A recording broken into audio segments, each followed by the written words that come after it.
আমাদের সময়ের স্বল্পতার কারণে। তবে এই এলাকার যে জলবদ্ধতা, এই এলাকার যে সমস্যা আমরা ঘুরে ঘুরে দেখেছি, আমরা পানিতেও গেছি, হেঁটে হেঁটে দেখেছি, বাড়িগুলো অনেক বাড়িতে আমরা ঢুকেছিলাম এই এলাকায়।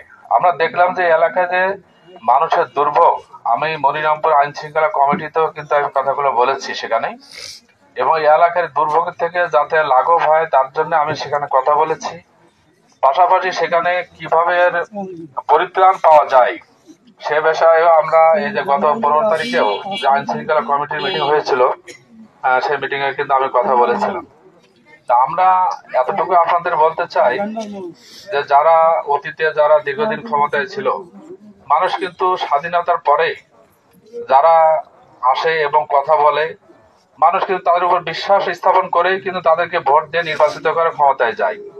কিন্তু ক্ষমতায় যাওয়ার পরে তাদের যে ওয়াদা প্রতিশ্রুতি, যতটা তারা কথা বলে, পরবর্তীতে তাদেরকে খুঁজে পাওয়া যায় না। আমরা বাংলাদেশে এই দেশের অবস্থা, বাংলাদেশের মানুষের যে অবস্থা 5 তারিখের পরে এসে, যে তারা অতীতে অনেক ফাঁকা ঠকেছে, অনেক কিছু তারা দেখেছে, যে যারাই ক্ষমতায় এসেছে তারা তাদের কথার সাথে কাজের কোনো মিল পাওয়া যায় নাই। তা আমরা শুধু এতটুকু বলবো যে আসলে বাংলাদেশের সম্পদের কিন্তু অভাব নাই।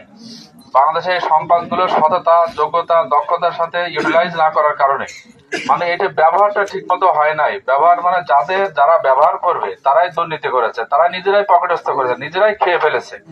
যার কারণে মানুষ বা জনগণের যে কল্যাণ, জনগণের যে সম্পদ, তারাই কিন্তু পকেটস্থ করার কারণে কিন্তু এই যে সমাধান, আসল কোনো সমাধান কিন্তু হয় নাই। রাস্তাঘাট, টোল ব্রিজ যাই বলেন, একটা ব্রিজ করতেছে, সেই ব্রিজটা ভেঙে যাচ্ছে। একটা রাস্তা করতে 6 মাস পরে সেখান থেকে ভেঙে চলে যাচ্ছে। মনিরাম পৌরসভার মধ্যে আপনারা দেখেছেন যে পৌরসভার রাস্তাটা বেশি দিন আগে করা না, পৌরসভার ভিতরে যে ওখানে যে কনক্রিট যে সিমেন্ট দিয়ে যেভাবে ঢালাই দেওয়া হয়েছিল, ঢালাই এখন ভেঙে চলে রড বেরিয়ে গেছে, মানে যাতায়াতে অনুপযোগী হয়ে গেছে। তার মানে কি কাজ করেছে তারা, মানে অনিয়ম, দুর্নীতি সীমা ছাড়া